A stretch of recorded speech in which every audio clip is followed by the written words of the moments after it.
नमस्कार. हे अर्धी वाटी दही घेतलं आहे. आता ह्याच्यामध्ये चवीनुसार मीठ टाकून घ्यायचं आणि 1 चमचा साखर टाकली आहे. आता 1 चमचा साखर टाकून झाली की बारीक कापून एक मोठा कांदा घेतला आहे. आता तो ह्याच्यामध्ये टाकून घ्यायचा आहे. आता कांदा टाकून झाला की थोडीशी कोथिंबीर टाकायची.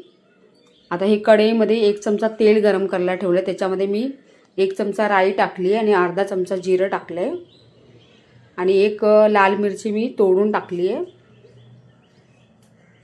आणि हिंग टाकलं आहे.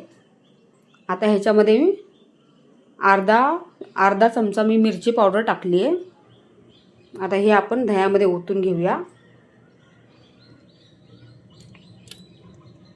आता हे दह्यामध्ये ओतून झालं की नंतर हे चांगलं मिक्स करून घ्यायचं आहे.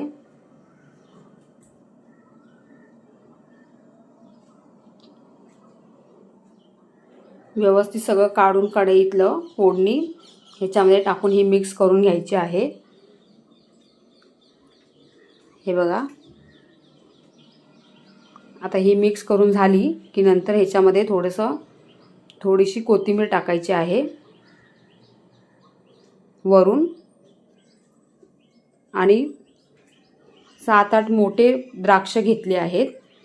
ती आपण अर्धी कापून ह्याच्यामध्ये मस्त सजावटीसाठी ठेवले आहेत. हे बघा, आणि बाजूने अशी कोथिंबीर लावली आहे. एवढे छान लागते ना हा द्राक्षाचा रायता. तर तुम्ही एकदा करून बघा.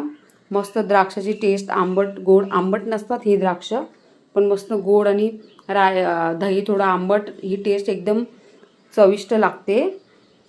तर तुम्ही एकदा करून बघा आणि प्लीज माझ्या चॅनलला सबस्क्राईब करा, लाईक करा आणि शेअर करा. किती छान दिसतं आहे बघा. मस्त हे तोंडी लावण्यासाठी हे आपल्याला खूप मस्त आहे. धन्यवाद.